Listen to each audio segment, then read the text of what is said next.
Today we're uncovering a hidden threat in student counseling, the skeptic, who quietly kills applications. I want to talk about a person who never explicitly rejects an application, nor do they work for the university or the lender. Yet, they quietly derail hundreds of student applications every year. This person is the skeptic. The biggest danger is that they operate completely outside our direct control, influencing the student's decision-making process. The skeptic is not a competitor, not a visa officer, and certainly not university or lending staff. Their power comes from proximity and perceived trust. The skeptic is often someone who considers themselves an expert, perhaps a relative who studied abroad years ago, or a friend with strong, yet often outdated, opinions. It could be a friend, a cousin, a colleague, or a relative who, despite not being current on the process, feels qualified to give advice. Crucially, this person is often sitting right next to the student, having casual but influential conversations. Let's consider the student's initial journey and emotional state when they first come to us. The student arrives excited. They've selected a university, defined a career goal, and secured an admission offer. At this point, they are emotionally ready, confident, and eager to move forward with the application process. This is the critical moment when the skeptic enters the picture, initiating a dangerous chain reaction of doubt. The skeptic plants seeds of doubt with powerful questions. Why are you spending 50 lakh? Jobs aren't available anymore. What if you don't get a visa? The core danger is that skepticism sounds logical. Fear, unfortunately, always sounds smarter and more cautious than ambition. The consequence of this intervention is that a previously confident student begins to falter.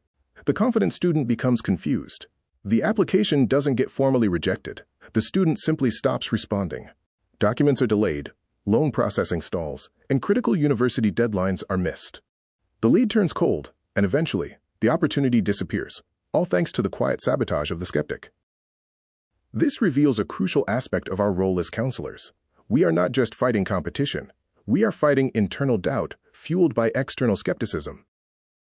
Many counselors lose students not to competition, but because someone else controlled the student's narrative before they did. The lesson is simple. If we don't guide the student's thinking and address these fears proactively, someone else will, and it will be difficult to recover. We must equip students with the right information and confidence to counter the skepticism they inevitably face. Take control of the student's narrative, address their fears head-on, and secure their future success.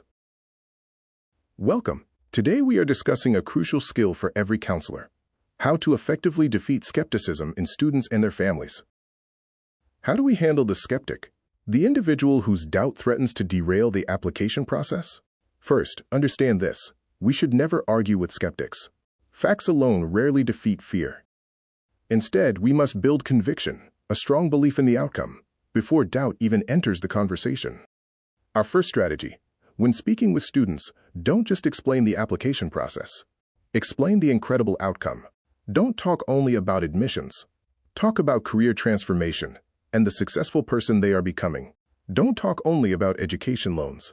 Talk about the opportunities that become possible because of that funding. A student who clearly understands the exciting destination is far less likely to abandon the journey when challenges arise. Strategy 2. Great counselors anticipate objections early. Get ahead of the doubt. Great counselors don't wait for objections to surface. They neutralize them in advance by raising and answering them proactively. Before the skeptic asks, "What if I don't get a job?" we should already have answered it by discussing career placement rates and support services. Before someone says the loan amount is too high, we should already have explained the exceptional return on investment the education provides. Strategy 3. Involve parents and decision-makers early in the process. Many applications die because the actual decision-maker, often the family, was never fully convinced or brought into the belief system. Remember this critical distinction. The student may apply, but often the family decides. Strategy 4. Remember this powerful principle. Confidence is contagious. When counselors sound uncertain, students immediately become uncertain. Doubt spreads quickly. When counselors communicate clarity, conviction, and expertise, students move forward with confidence and belief. Applications are not lost because students lack dreams. They are lost because doubt becomes stronger than belief. Our role is not just to process applications, but to protect aspirations. Every successful application starts with a student who believes. Thank you for empowering the next generation by protecting their belief.